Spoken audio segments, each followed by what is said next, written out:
Duel Review is brought to you by SpiderWolf.com. On today's Duel Review, it's American Horror Story. I'm RJ. And I'm Nick. Let's get to it.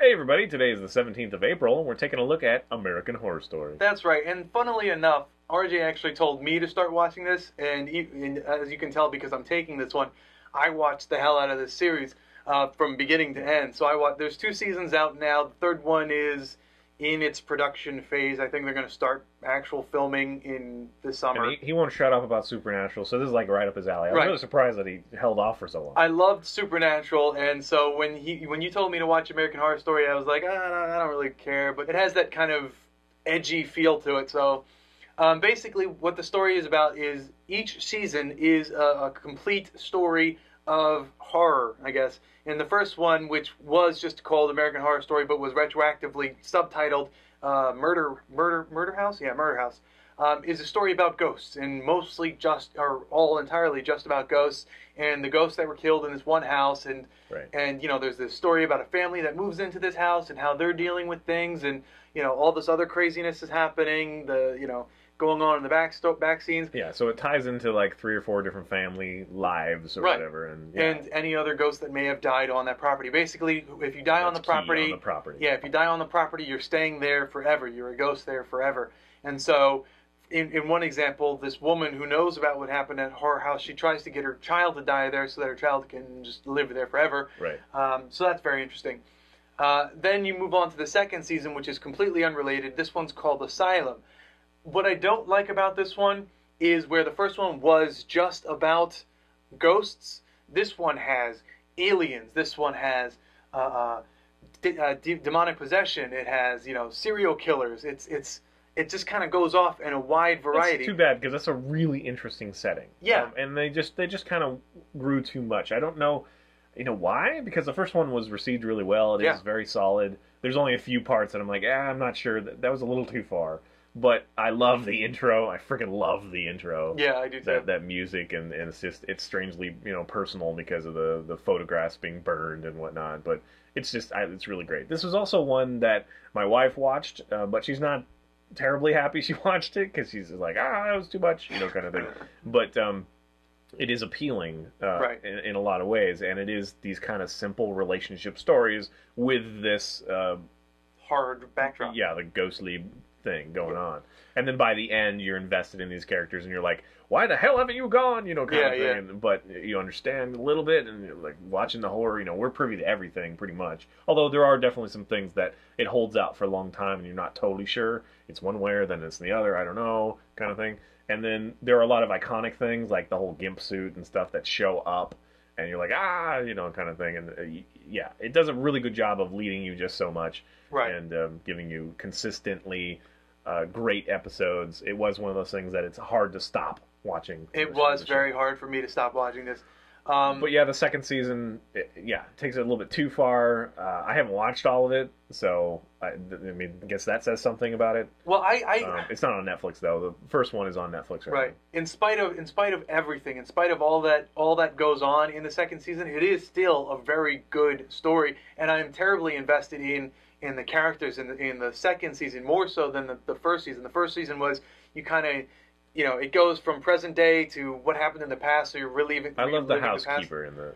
I do too. I do too. It's the funniest moments and creepy moments too. Yeah, and so and that's another thing. As far as cast, it's a recurring cast. So while the stories are completely different, some of the characters are recurring. Like the person who played the mother. Well, the mother is the nun in the other one. Yeah, Jessica Lange. So you have Jessica Lange, who is a recurring character. The character who played Tate in the first one is now Kit in the second one, and I didn't even for me, just how he looked was so different that it didn't even register to me, and I have no idea why. He's a decent actor, and I don't know what else he's from, honestly. Yeah. And the guy Siler from Heroes, he's in there, and he does a fantabulous job.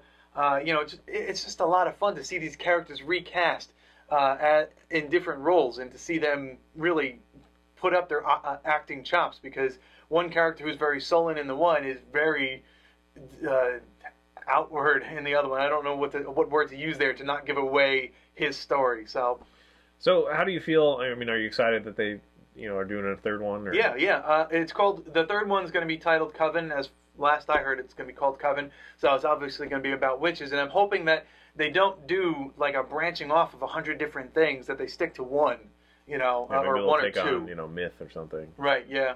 Yeah, I don't know. I was really disappointed, and this is a completely different show in once because like the first season I loved, second season they changed some primary thing and I hated it. Right. Or whatever, and it's starting to get me back just a tiny bit towards the end kind of thing. But I hate it when we have the solid show and it's all this whatever, and then they completely change something. Right. But having said that, I admit that I kind of look forward to it. I kind of that is something that I wish more people would do, but not if it's not successful kind of thing. Right.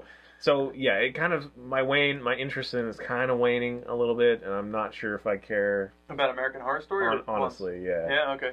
But I haven't finished the second season, so by the end of it, I was completely invested, and I wanted more. All right. The only thing that really kind of puts me out of it is the same thing that put me out of X-Files, which is actually really funny, is the aliens. When you put aliens in there, suddenly it gets ridiculous. Well, in this one, it maintained that kind of horror feel, but just because they were aliens, I'm sitting there going, why? Yeah, why? This is Asylum. Why? I'm glad you brought up X-Files, because to me, it's like you started out with, I don't know, Psych or something. Yeah. And then it changed into Supernatural, and then it changed into X-Files, and then it changed back into, you know what I mean? Like, they're very abrupt changes in a lot of ways, although... I guess it is just kind of American horror movie genre mix-up kind of thing. But the first one was so specific, right, and worked so well.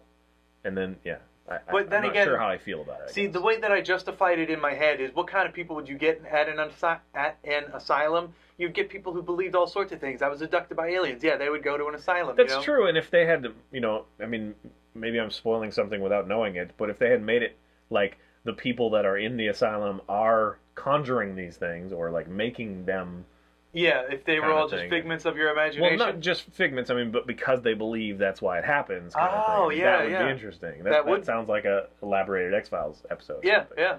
I mean, there are ways of making it compelling, but it's just there's so much.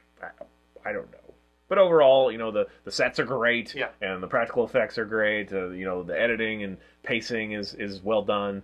Acting is great. Yes, acting was amazing. And there's a good mix of a few actors that you recognize and who are always steady, and then new blood, new faces. Yeah. I always enjoy it when they do that. Me too. I love it. Yeah. In fact, I love it when they take a main character and give it to somebody that I haven't seen before, or that hasn't really made a name for themselves. So it says a lot for the producing, because they're willing to take that risk, kind of thing.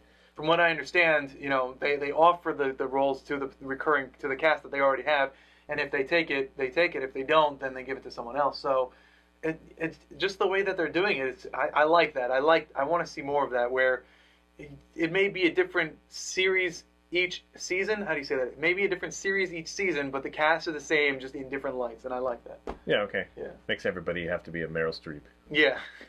So, all right, well, that is a hearty recommend. Like I say, the first season is on Netflix. I can't imagine the second season being too far behind now. Right.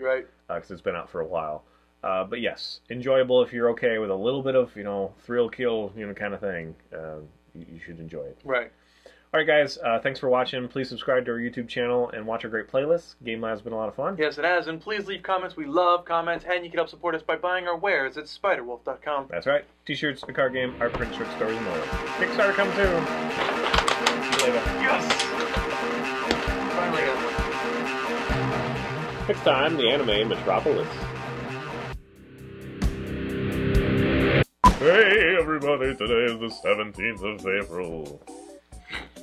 Scary, right? Yeah. So I don't know how much I want to give away, but spoilers after this. So stop watching after this if you don't want to hear this.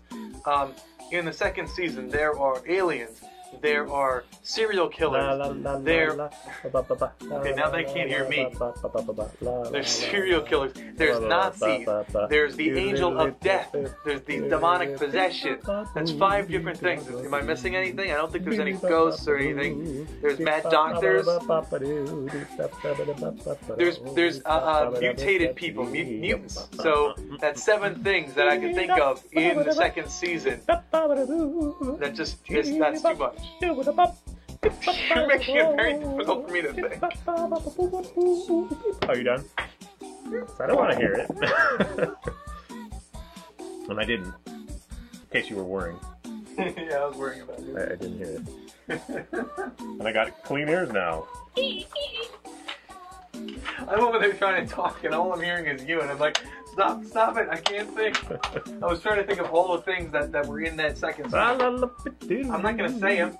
I'm not going to say them. I'm just saying I was trying to think of them all, but there are 7 different things in that 2nd season.